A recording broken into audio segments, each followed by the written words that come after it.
Part 1. Dropped from the Clouds. Chapter 1. Are we rising again? No. On the contrary. Are we descending? Worse than that, Captain. We're falling. For heaven's sake, heave out there. Ballast. There. The last sack is empty. Does the balloon rise? No. I hear a noise like the dashing of waves.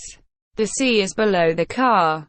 It cannot be more than 500 feet from us. Overboard with every weight. Everything. Such were the loud and startling words which resounded through the air above the vast watery desert of the Pacific.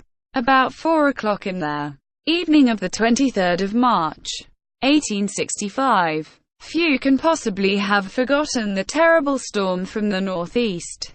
In the middle of the equinox of that year, the tempest raged without intermission from the 18th to the 26th of March.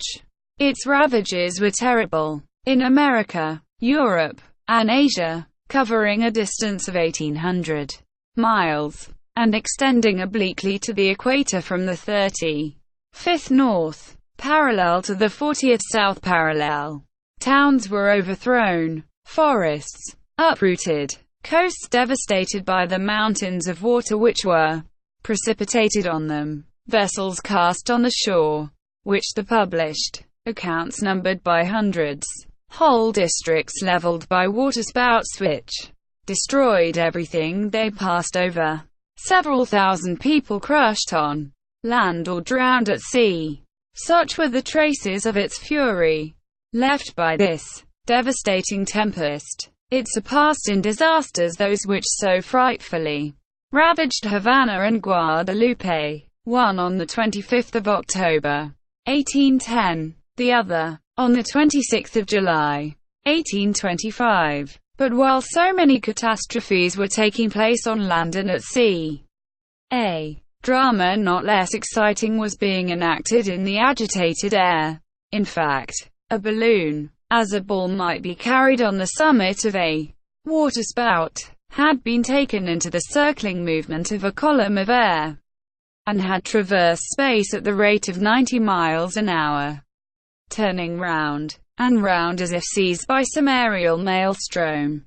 Beneath the lower point of the balloon swung the car, containing 5 passengers, scarcely visible in the midst of the thick vapor mingled with spray which hung over the surface of the ocean.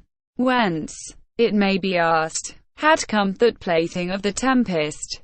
From what part of the world did it rise? It surely could not have started during the storm. But the storm had raged 5 days already, and the first symptoms were manifested on the 18th. It cannot be doubted that the balloon came from a great distance, for it could not have traveled less than 2,000 miles in 24 hours. At any rate, the passengers, destitute of all marks for their guidance, could not have possessed the means of reckoning the route traversed since their departure. It was a remarkable fact that, although in the very midst of the furious tempest, they did not suffer from it. They were thrown about, and whirled round and round without feeling the rotation in the slightest degree, or being sensible that they were removed from a horizontal position. Their eyes could not pierce through the thick mist which had gathered beneath the car. Dark vapor was all around them. Such was the density of the atmosphere that they could not be certain whether it was day or night. No reflection of light, no sound from inhabited land, no roaring of the ocean could have reached them through the obscurity. While suspended in those elevated zones, their rapid descent alone had informed them of their dangers which they ran from the waves.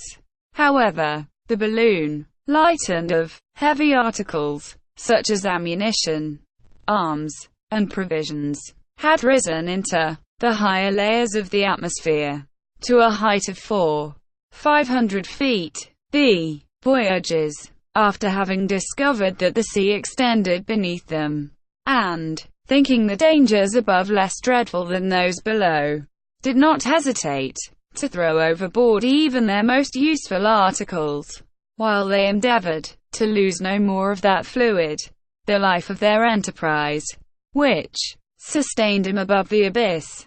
The night passed in the midst of alarms which would have been death to less energetic souls. Again the day appeared, and with it the tempest began to moderate. From the beginning of that day, the 24th of March, it showed symptoms of abating. At dawn, some of the lighter clouds had risen into the more lofty regions of the air.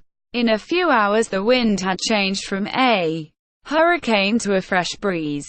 That is to say, the rate of the transit of their atmospheric layers was diminished by half.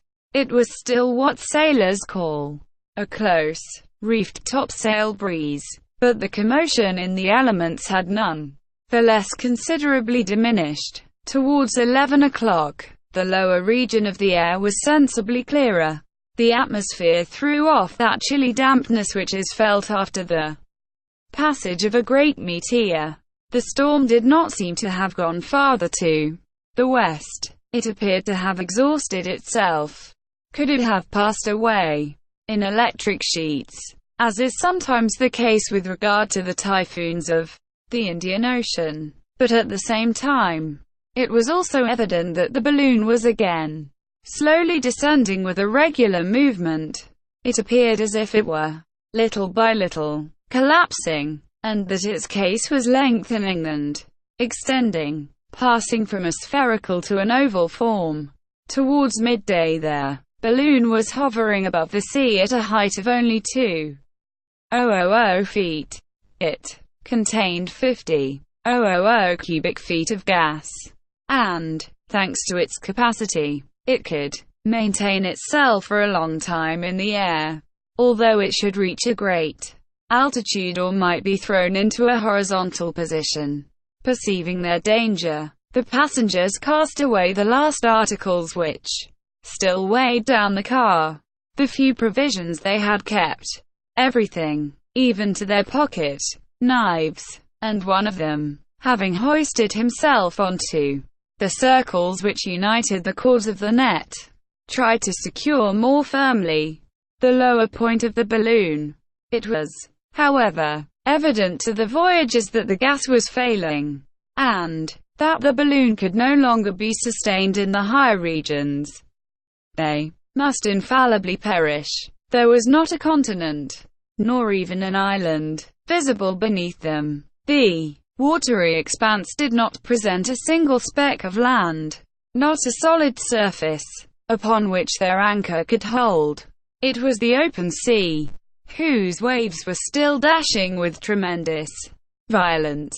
It was the ocean, without any visible limits, even for those whose gaze, from their commanding position, extended over a radius of 40 miles.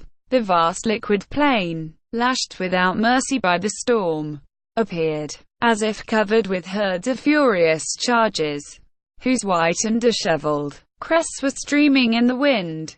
No land was in sight.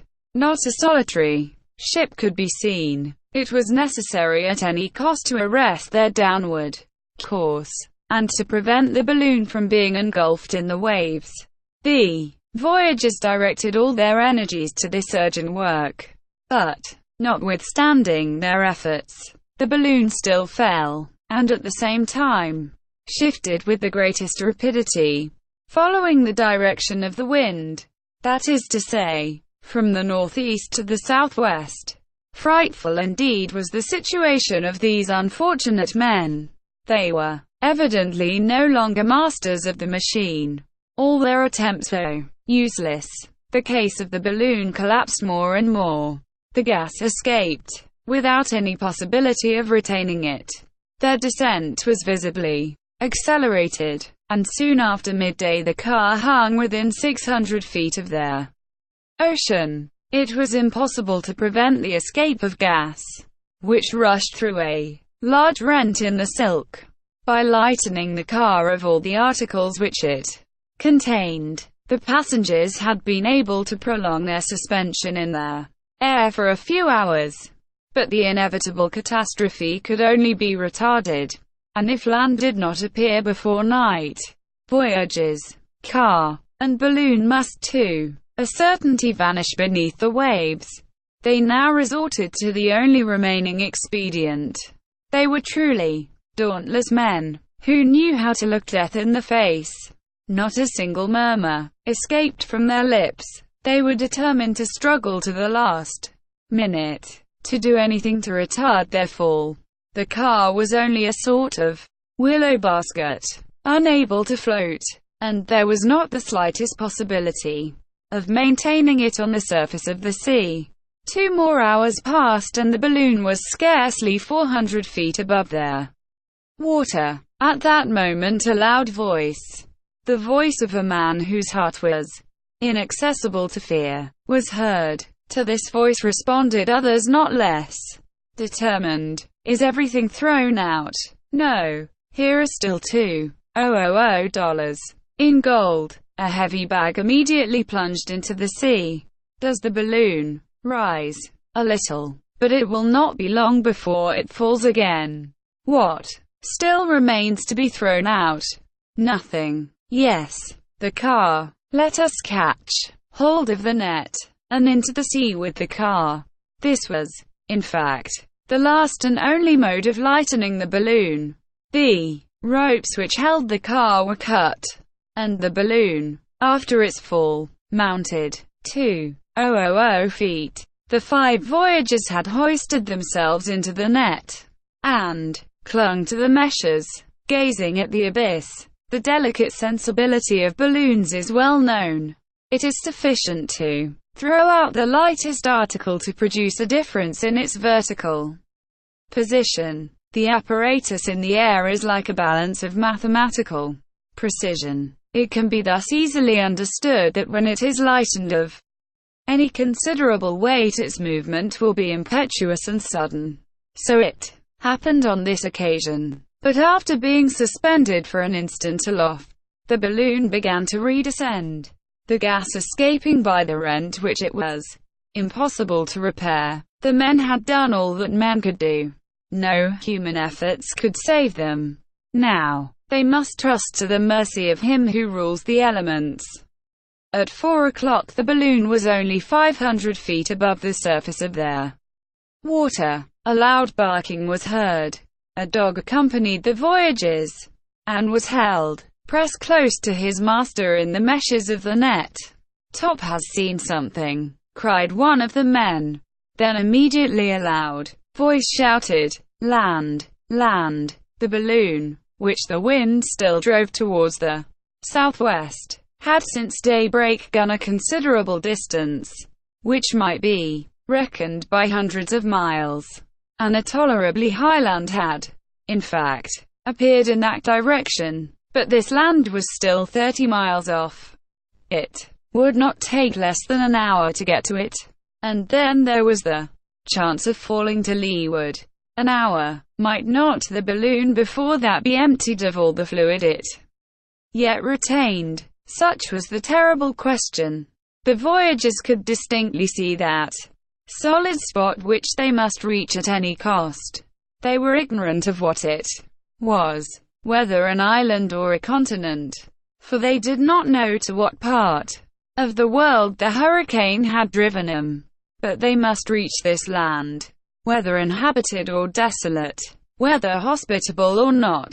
It was evident that the balloon could no longer support itself. Several times already had the crests of the enormous billows licked the bottom of the net, making it still heavier, and the balloon only half rose, like a bird with a wounded wing. Half an hour later the land was not more than a mile off, but the balloon, exhausted, flabby, hanging in great folds, had gas in its upper part alone. The voyagers, clinging to the net, were still too heavy for it, and soon, half plunged into the sea. They were beaten by the furious waves. The balloon case bulged out again, and the wind, taking it, drove it along like a vessel. Might it not possibly thus reach the land? But when only 2 fathoms off. Terrible cries resounded from 4 pairs of lungs at once.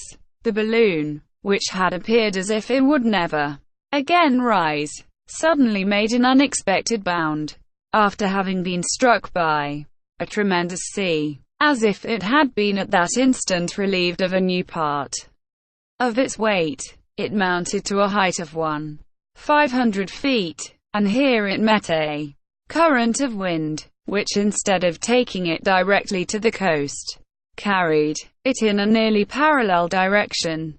At last, 2 minutes later, it approached obliquely, and finally fell on a sandy beach, out of the reach of the waves. The voyagers, aiding each other, managed to disengage themselves from their meshes of the net. The balloon, relieved of their weight, was taken by their wind, and like a wounded bird which revives for an instant, disappeared into space. But the car had contained 5 passengers, with a dog, and the balloon only left 4 on the shore. The missing person had evidently been swept off by the sea, which had just struck the net, and it was owing to this circumstance that their lightened balloon rose the last time, and then soon after reached the land. Scarcely had the 4 castaways set foot on firm ground, than they all, thinking of the absent one, simultaneously exclaimed, "Perhaps he will try to swim to land. Let us save him! Let us save him!"